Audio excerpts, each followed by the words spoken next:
네, 반갑습니다. 볼경 칼리 동호회 지도사범 김대용 원장입니다. 본업 분야에 촬영을 하고 잠깐 짬이 나서 이제 여러분들한테 어떤 부분이 좋을지 고민을 하다가 제가 그동안 이제 수련하면서 깨달은 점을 조금 하나 말씀드릴게요. 위기 상황 속에서 내가 그 위기 상황을 안전하게 이제 벗어날 수 있는 가장 기초가 뭘까요? 전략적 사고예요. 저는 이 전략적 사고 하는 걸 언제 수련을 했냐면 제가 이제 택견을 배우다가 좀 막히는 부분이 있어서 대한검도의 검도를 시작했다고 했잖아요. 그때가 이제 98년도였어요. 98년도인데 유도를 한 1년 정도 하다가 갔는데 그 대한검도는 알죠? 스파링 위주로만 계속 하는 거 죽도 들고. 저희 선생님이 유술가인데 사실은 옛날에 좀 얘기하면 좀 복잡한데 그냥 유도라고 하시거든요. 그냥 이해하기 쉽게 유도라고 하는데 하여튼 유술계통의 최연소 사범 출신 검도 선생님이었어요. 그러니까 그분 저희 선생님도 유도를 아주 오랫동안 했는데 그 유도라는 게 그 유술인데 되게 좀 실전적인 뭔가 있었어요. 예전에 그때 막 지금 이중격투기 하듯이 뭐 그런 거였는데 그쪽에 이제 최연소 사범을 하시다가 이제 검도 도우문 선생님이라고 국내 구단이 두 분 계셨나? 한 분 계셨나? 정확하게 기억이 안 나는데 하여튼 그분 직계 제자예요. 저희 선생님이. 그래서 이제 검도 제가 갔을 때 이제 그때 저희 선생님이 40대 후반이었죠. 지금 이제 70대 넘으셨고 어쨌든 저희 선생님이 어떤 걸 계속 수련시켰냐면 우리 때 이제 그때 98년도 그때 이제 검도 막 한창 많이 할 때는 진짜 조폭 문화였어요. 무슨 말이냐면 진짜 선후배 관계 엄청나게 엄격하고 이게 몽둥이 들고 서로 치고받고 하는 거니까 예법을 중시 안 하면 개판되는 거예요, 이게. 제가 지금 요즘에 또 호구코프를 해가지고 막 아르니스하고 무슨 검도 리뷰한 거 많이 올렸던데 제가 보면서 좀 답답한 부분이 되게 많아요. 그러니까 지금 전통 검도인들은 아마 되게 답답한 부분들이 있을 거예요. 그 호구코프리 올리는 영상을 보면서. 원래 그렇게 하면 안 되는데. 근데 거기 지도사범님이 아마 가만히 있으니까 그런 영상을 하겠죠. 그래서 제가 이제 뭐 할 말은 없는데. 어쨌든 되게 그 예의를 중시하고 다른 검도인들한테 이제 되게 하여튼 예법을 중시해요. 그래서 막 술 먹을 때요. 이제 저희 선생님 딱 이제 같이 이제 운동 수련하고 저녁에 술을 먹잖아요. 그러면 선생님 가실 때 일렬로 쫙 서가지고 90도로 인사 탁 하고 뭔가 분위기가 막 그랬어요. 어떤 분위기 대충 상상 오시죠? 그러니까 도장 안에서도 선생님이 벗지 않으면 호면을 절대 못 벗어요. 처음에 이거 쓰고 막 격렬하게 치료받고 하면 오바이트 쏠리거든요. 근데도 못 벗어요. 벗으면 진짜 그날로 난리 나는 거예요. 위에 사본부터 줄줄이 다 깨져요. 앉지도 못해요. 딱 정자세로 서 있어야 돼요. 대기하는 동안. 요즘엔 그냥 편안하게 앉아서 구경하고 뭐 이러잖아요. 어쨌든 예전에는 그랬거든요. 그랬는데 그런 분위기 하에서 저희 선생님이 어떤 걸 많이 가르치셨냐면 술을 막 먹다가 갑자기 탁 쳐요. 이마를 탁 치거나 아니면 술을 치면서 야 이러면서 이제 지목을 하는 거예요. 지목을 하고 지금 이 가게 출입구가 몇 군데야? 창문은 어디 있어? 그리고 너와 시비를 붙는다면 어느 테이블이 너와 시비를 붙을 확률이 높을 것 같아. 그 다음에 저쪽 테이블에 건장한 남성이 4명이 있는데 만약에 저기서 한 명이 병을 들고 내 머리를 후려친다면 네가 지나갈 때 넌 어떻게 대응할 거야? 검도인으로서. 이런 거를 술 먹다가 갑자기 막 기습 질문을 해요.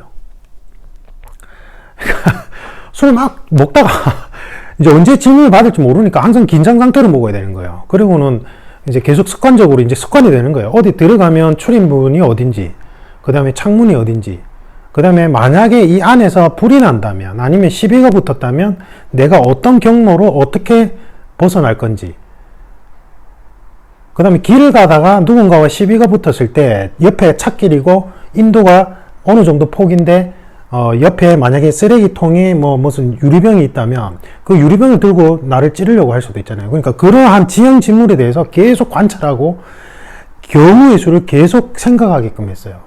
이게 전략적 사고방식이에요. 이게 새로운 게 아니라 전통 무술에서는 원래 있는 개념이에요.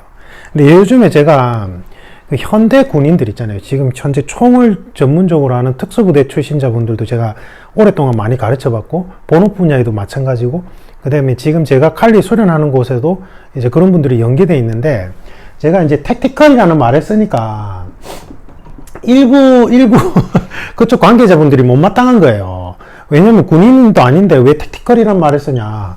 제가 쓰는 택티컬이라는 건 사실은 전략 전술 개념이고, 제가 말하는 전략 전술 개념은 도검류의 전통적인 무술에 있어서 전략 전술 개념이에요. 이거는 손자병법, 그 다음에 미야모토 무사시의 오륜서, 옛날에 이러한 것들 엄청나게 많았어요. 총이 등장하기 전에는 사실은 도검류가 핵심 무기였죠.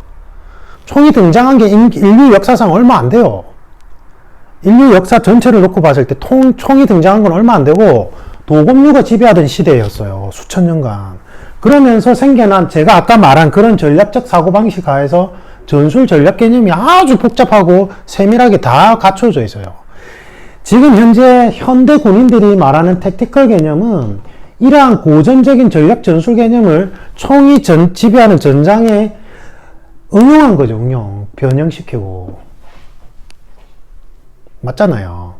제가 택티컬 칼리라는 표현이 너무 못마땅한 거예요. 그쪽 관계자분들 중에 일부 분들이.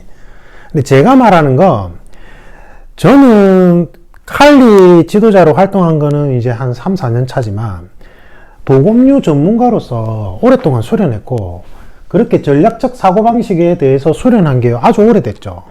그게 이제 선생님이 그렇게, 제자들을 그렇게 하면, 나중에는 몸에 빼여가지고 자기가 막 확장해요. 그리고 막, 미야모토 무사시의 오륜사라든지 손자병법이라든지 그런 것들을 자꾸 공부하는 거예요. 검도인들이. 그 다음에 도장에 가면 내 몽둥이 들고 치고받고 하잖아요. 그래서 검도인들이 죽도가 없으면 무용실문일 거라고 착각하는 거는 그냥 말 그대로 착각이에요. 칼리도 마찬가지고. 예. 제대로 된 무술가들은 이러한 과정을 다 거치면서 수련해요. 주짓수도 마찬가지고. 제가 저번에 되게 인상 깊었던 게 존 플랭클린 맞나요? 그 사범님? 그 국내 이제 외국인이신데 국내에 이제 주짓수를 전파하신 분 중에 한 분이잖아요.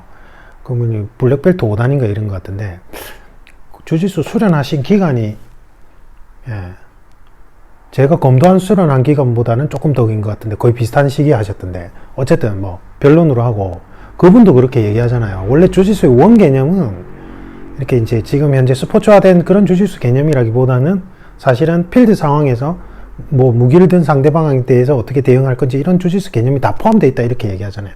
원래 무술은 원래 그래요. 원래. 그래서 제가 드리고 싶은 말씀 첫 번째, 위기 상황에서 탈출하려면 그럴듯한 퇴직한 특수부대원들이 뭐라 얘기하는 거 다 좋아요. 틀린 거 아닌데, 일반인들이 제일 첫 번째 실천하셔야 되는 거는 여러분들이 어떤 장소에 들어갈 때 출입문이 몇 개인지, 창문은 어디에 있는지, 그 다음에 최악의 상황을 가정하세요. 최악의 상황을 가정해서 술집이라면 옆 테이블과 시비가 붙었을 때 내가 어떻게 방어를 해서 어떻게 도망갈 건지, 그리고 주변의 물건의 위치들을 파악을 해서, 예를 들면 병이 옆에 있다면 병을 들고 찍을 수도 있을 거 아니에요. 최악의 경우에 묻지마 범죄, 갑자기 지나가던 사람이 칼을 휙 들고 휘두를 수도 있잖아요. 실제 그런 영상들 있잖아요. 경찰이 불신 검문한다고 어디 가세요 이랬는데 그 정신병자가 뒤에 칼 숨겨 있고 딱 갑자기 경찰한테 끄어버렸잖아요. 그러한 상황도 항상 염두에 두고 움직여야 된다는 거예요. 그게 전략적 사고예요. 그래서 이건 뭐예요? 주형, 지형, 지물을 파악을 하고 경우의 수를 고려하는 훈련을 계속해야 돼요. 이거는 사실은 정보수사 요원들 훈련하는 기법 중에도 핵심 메인 중에 하나예요. 제가 이제 교육 프로그램 개발자기도 하잖아요. 이게 제일 핵심 축의 역할 된다고요. 이거를 이제 무술에서는 관찰안이라고 불러요. 관찰안. 그래서 타격 위주의 스파링을 오랫동안 한 사람들은 상대방을 관찰하는 관찰안이 길러져요. 그래서 제가 예전에 칼리 지도자 추천 영상에 보면 무술가 대상으로 칼리 지도자 추천할 때는 제가 타격 분야에 킥복싱이든 복싱이든 아니면 대한검도든 펜싱이든지 간에 타격이 이루어지는 스파링을 아주 오랫동안 수련한 사람들이 이제 제가 추천하잖아요. 그런 베이스를 가진 분들이 칼리 지도자로 활동하는 분들 제가 추천한다고 했잖아요. 그 이유가 이것 때문에 그래요. 스파링 위주의 타격 무술을 계속 오랫동안 한 사람들은 자연스럽게 관찰 안이 길러져요. 왜냐하면 일정 경지 이상 올라가면 수싸움이거든요. 예를 들면 쿠도를 예를 들읍시다. 쿠도 요새 인기 좋잖아요. MMA도 좋고, 내가 잽을 치고 이렇게 뭐 어퍼컷 올리고 또는 이 사람이 잽 쳤을 때 내가 어떻게 방어를 해서 파고들어서 뭐 넘어뜨릴 거냐, 이게 전부 다 경우의 수싸움이에요. 경우의 수싸움. 그리고는 어떻게 해요? 이 사람의 모션을 통해서 예측하는 거예요. 예를 들면 이 사람이 빰빰빰빰 하고 올리는 형태. 그래서 가기 전에, 시합이 있기 전에 상대방의 시합 경기를 계속 보면서 그 사람의 어떤 습관적인 걸 파악하려고 하잖아요. 공격 루트상 일어나는 습관을 파악하려고. 이 사람은 뭐 잽을 칠 때 인상을 약간씩 여기를 찌푸리더라. 스트레이트 날릴 때. 그러면 저걸 보면서 스트레이트 날릴 거란 걸 예측하는 거 예측 싸움이라고요, 이게. 그래서 타격 위주의 스파링은 일단 기본적으로 베이스를 깔고 가야 돼요. 그리고 그라운드 위주의 유술 계통, 유도나 주짓수를 하면 너무 좋죠. 예. 그래서 일정한 간압거리에서 서로 치고받고 하는 타격 무술을 기본적으로 해야 돼요. 기본적으로. 그래야지만 관찰안이 길러질 수 있어요. 그래서 이러한 관찰안을 바탕으로 이 지형 지물을 파악해서 리스크에 대한 경우의 수를 고려하는 훈련을 계속 하시면 좋아요. 제가 이제 부울경 칼리 동호회 같은 경우에 오시면 현직자분들도 있고 보안업 종사자분들도 있고 일반인들도 이제 뒤섞여 있는데, 제가 이거를 계속 강조하면서 실제로 어떻게 진행해야 되는지를 가르쳐 드리거든요. 예. 본업이 3단분 프로그램에서도 요거를 이제 도입해서 같이 가르쳐 드려요. 이게 이제 그 1대1 코칭이나 그룹 코칭을 원하는 분들이 있거든요.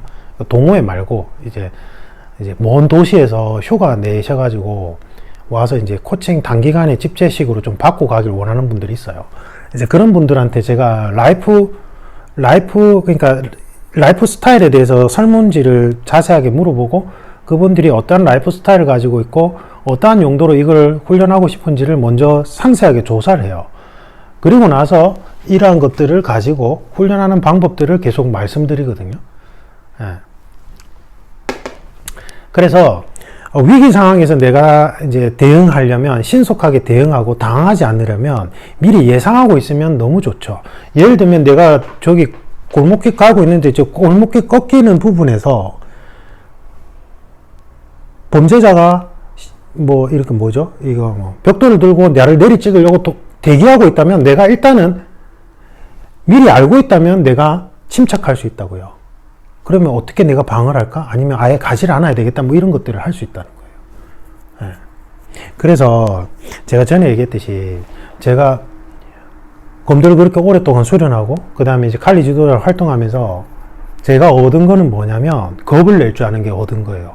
저는 이제 출퇴근길이나 길이 좀 으슥하거나 우리 저기 덩치가 큰 고등학생들이 모여 있거나 이런 데를 안 가요.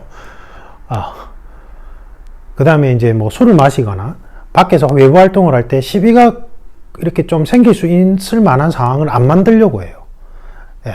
그래서 제가 그렇게 오랫동안 수련하면서 제 나름대로 얻은 거는 겁을 낼 줄 안다는 거. 이게 사실은 이 개념이거든요. 그래서 뭔가 시비거리를 안 만들려고 노력을 해요. 예. 저는 그게 핵심이라고 생각하거든요. 그래서 이거를 자꾸 생각해 봐야 돼요. 전략적 사고하는 습관을 들이는 거. 이거 쉬워요. 쉬워요. 계속 상상하면 돼요. 내가 요 상황일 때, 우리 영화를 많이 보면서 여러 매체를 많이 접하기 때문에 그런 상상하기 쉬워요. 내가 뭐, 예를 들면 정상적으로 맨날 하던 출퇴근 루틴인데 어떤 광도가 나를 계속 관찰했어. 그래서 내가 지하 주차장에 내려가서 이렇게 차 문을 열고 들어가는 그 순간에 만약에 저 뒤에서 누군가 튀어나온다면 난 어떻게 행동할 것인가? 내가 어떤 식으로 어떻게 행동해서 어떻게 모션을 하면 좋을 건지. 이제 그거 전략적 사고. 그 다음 두 번째는 내가 가지고 있는 나의 자산을 정확하게 파악을 해야 돼요. 자산. 내가 그라운드를 뭐 주짓수를 한 10년 했다. 아니면 5년 정도 했다. 아니면 복싱을 한 5, 6년 했다. 그러면 만약에 차 뒤에서 누군가가 갑자기 달라 들어와서 나를 덮치려고 했을 때 대응 방식이 달라지겠죠. 주짓대로 같으면 그때는 일단 그 사람을 그라운드 상황으로 가야 되겠죠. 그게 더 합리적이겠죠. 유도가라면 바로 테이크다운 형식을 어떻게 효율적으로 할 수 있을까 궁리해 봐야 되겠죠. 타격가라면 그 상황에서 어떻게 거리를 벌려서 타격을 할지 생각을 해봐야 되겠죠. 맞아요. 그래서 내가 가지고 있는 자산을 정확하게 파악을 해서 그 리스크 상황에서 내가 어떻게 활용할 건지를 계속 고민해 봐야 돼요. 경우의 수마다. 이게 사실은 아까 얘기했던 제대로 된 무술 수련에는 다 있는 거예요. 사실은. 예. 제가 보면서 막 해외 마스터들이 뭐 이런 얘기할 때 오 막 이런 거 보면 그거는 이게 국내에서도 그런 게 다 있어요. 사실은. 저 보세요. 제가 뭐 택티컬을 알아요. 물론 저도 군대는 갔다 왔죠. 저도 맹호부대 나왔어요. 군대는 갔다 왔는데 근데 뭐 진짜 그런 최고 특수부대 직업 군인분들에 비하면 그냥 뭐 거의 뭐 진짜 세 발의 피잖아요. 그런데 사실은 전통 도검류의 전술 전략 개념은 제가 수련 기간이 훨씬 길어요. 이게 여기에 대해서. 맞잖아요. 아니, 요거를 한정했을 때, 제 말은. 그러니까, 국내에 보면, 이렇게 제대로, FM대로 수련한 그 무술가들이 꽤 많아요. 곳곳에 다 포진해 있거든요. 그런데 자꾸 외부에서 그럴듯한 사람들만 자꾸 찾는 게 조금 아쉬워요, 제가. 외부라는 거 외국의 해외 마스터들이 얘기하면 오 이렇게 얘기하고 국내 무술가가 똑같은 내용을 얘기하면 그래 이라고 그냥 하는 그 풍토가 아쉽다고요. 예. 우리나라에도 제대로 된 전문가들 정말 많아요. 예. 태권도 봅시다. 태권도의 수련적 가치에 대해서 외국에서는 너무 좋아해요. 중국은 너무 좋아하다 못해 태권도 맞아 자기들 거라고 얘기하잖아요. 왜냐하면 중국의 사회 지도층들이 자녀에게 무조건 태권도 도장을 가르쳐서 거기서 어떤 유의미한 수련을 얻게끔 하니까. 근데 우리나라는 태권도 흔하다고 생각하고 태권도 도장 흔해 빠졌다고 생각하고 태권도라는 무술 자체에 대해서 되게 폄하하잖아요. 우리나라 사람들은.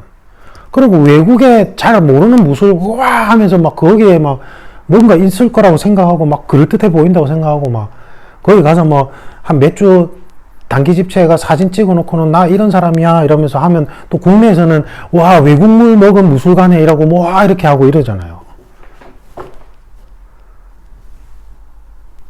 아니에요. 내 주변에 보면 진짜 제대로 된 무술가 분들 정말 많고 배울 분들 정말 많아요. 진짜로. 어쨌든 자 정리하겠습니다. 위기 상황에서 탈출하려면 사실은 기본적으로는 무술 수련을 하셔야 돼요. 무술 수련을 하다 보면 내가 당황스러운 상황에서도 침착하는 내 마음을 조절하는 조절 능력을 키울 수 있어요. 무술의 핵심 가치는 그거. 그 다음에 전략적 사고를 통해서 다양한 사고, 내가 어디에 출퇴근길이든 무슨 뭐 내가 하는 생활 루틴 상에서 일어날 수 있는 이러한 것들을 다 파악하는 훈련을 하세요. 그러면 본능적으로 낯선 장소에 가실 때 그걸 먼저 파악하는 습관을 기를 수 있어요. 그리고 경우의 수를 고려해서 일어날 수 있는 최악의 상황을 항상 머릿속에 염두에 두세요. 가볍게라도. 그리고는 내가 가진 자산을 활용해서 이것을 위기 상황에서 어떻게 그 리스크를 최대한 줄이는지를 연습하세요. 됐죠? 제가 지금 위기 상황 대처 훈련 프로그램 각 형사 사건 분석에서 제가 가르친 각층에 있는 우리 현직자분들의 자문을 받아서 완성해 나가는 이제 만들어 가는 게 있는데 그거하고 지금 별개로 말씀드리는 거예요. 그거는 좀 더 디테일하겠죠. 그거는 이제 완성이 되는 대로 저희 칼리 동호회나 아니면 뭐 공공기관이 이런데 다 오픈할 거라서 뭐 별 상관없는데 어쨌든 요 두 가지입니다. 요 두 가지만 몸에 습관화 시키시면 최대한 여러분들이 안전하게 살아갈 수 있는데 도움이 될 거라고 생각합니다. 이상입니다.